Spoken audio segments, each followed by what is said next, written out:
Assalamualaikum warahmatullahi wabarakatuh. Naskurullah syukran katsiran bi qiraatil hamdalah ala hidayatihi wa taufiqihi alladzi nahnu na'isu biha.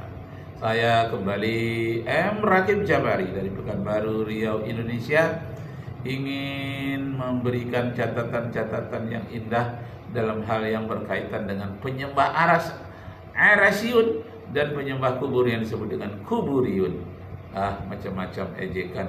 Ada kadal gurun, ada lagi ejekan itu namanya apa itu, anak kodok itu, tak apalah namanya, tidak ingat lagi.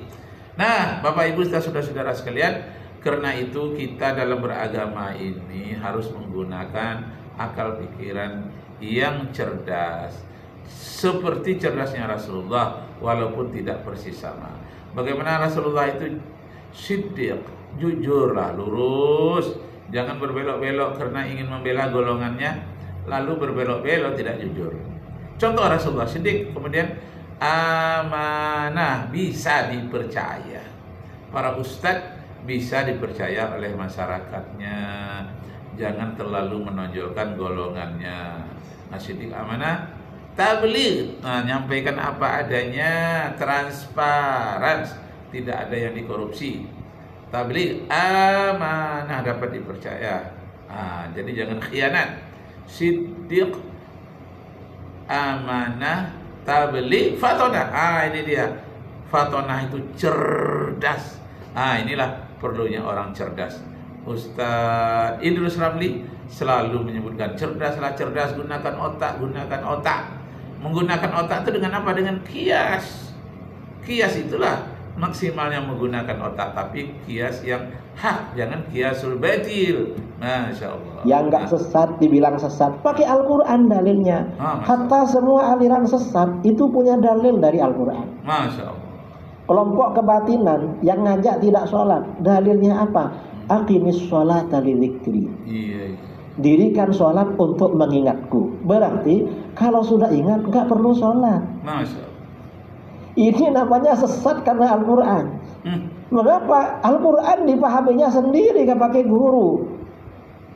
Padahal maksudnya kata para ulama, maksud dirikan sholat untuk mengingatku, perintah agar kita khusyuk di dalam sholat. Agar kalau kita sholat, yang direnungkan itu makna bacaan dalam sholat, bukan merenungkan pekerjaan yang belum selesai di pasar. Maksudnya itu. Sama ini enggak. Makanya kelompok kebatinan begitu azan, Allah, sholat dah, sudah selesai sholatnya.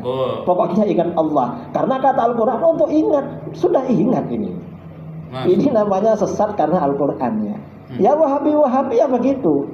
Apa-apa pakai Al-Quran, itu namanya sesat karena Al-Quran. Mengapa gak punya guru? Akhirnya apa? Fansalakha minhu wa nabadhahu wara'a dhahri. Dia melepaskan dirinya dari Al-Quran, Al-Quran dia lempar jauh-jauh ke belakang. Disebut tadi kelompok-kelompok, ada di antaranya ada Wahabi, ada apa. Kalau kita belum sampailah mendalam sampai ke sana, tapi kita ingin menimba ilmu bagaimana mendalami Al-Quran saja, hadis saja. Kalau kelompok-kelompok yang sampai tersesat karena salah memahami Al-Quran, ada bahagian yang mungkin nanti di Kemenak atau di MUI.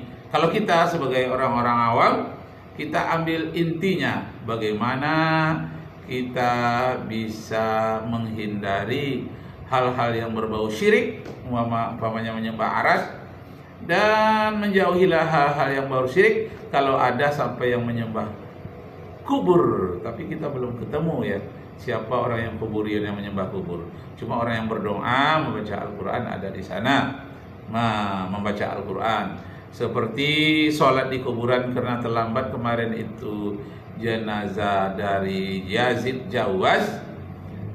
Itu memang ada yang terlambat sholat di masjid, tetapi dia sudah dikuburkan, maka jemaah yang cinta kepadanya sholat di kuburan. Itu ada videonya. Nah, itu menunjukkan kecintaannya, bahwa rupanya ada hadis yang menerangkan boleh sholat di kuburan itu, mendoakan kepada Allah almarhum yang telah mendahului, yang tidak sempat dia ikut menyolatkan di masjid. Nah, jangan sampai tersesat. Masya Allah. Saya sekarang di Pekanbaru, Riau, Indonesia. Saya belum ada melihat di Pekanbaru yang kelompok sesat itu belum. Atau mungkin karena saya kurang piknik, kurang ziarah, tapi tidak ada. Semuanya berdasarkan Al-Quran dan semua umat Islam dengan baik. Di sebelah masjid saya ada orang jemaah tabligh. Nah, saya juga ikut dengan mereka. Di sebelah kiri saya ada Masjid Abu Darda di Panang Pekanbaru. Ya, juga saya ikut sering ke sana. Apalagi bulan puasa, karena makanannya berlimpah. Baik itu waktu maghrib maupun nanti waktu sahurnya, waktu berbuka dan waktu sahur.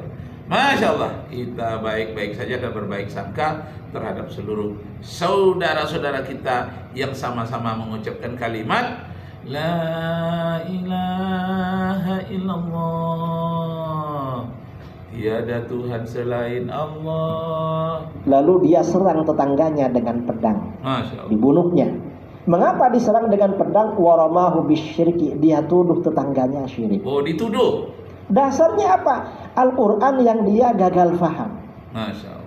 Al-Quran yang dia salah fahami karena tidak ikut para ulama. Ini namanya kelompok ekstrem kanan, gak moderat. Nah, kemudian ada kelompok ekstrem kiri. Karena ada kelompok ekstrem kanan, ada ekstrem kanan, ada ekstrem kiri. Ekstrem kiri itu adalah liberal. Liberal ini yang menghalalkan LGBT. Yang ekstrem kanan, terlalu kanan, hampir pula jatuh ke jurang paling kanan. Itu yang kelompok sempit, kelompok Khawarij. Nah, Masya Allah, banyaklah hal-hal ini terjadi di luar lingkungan saya.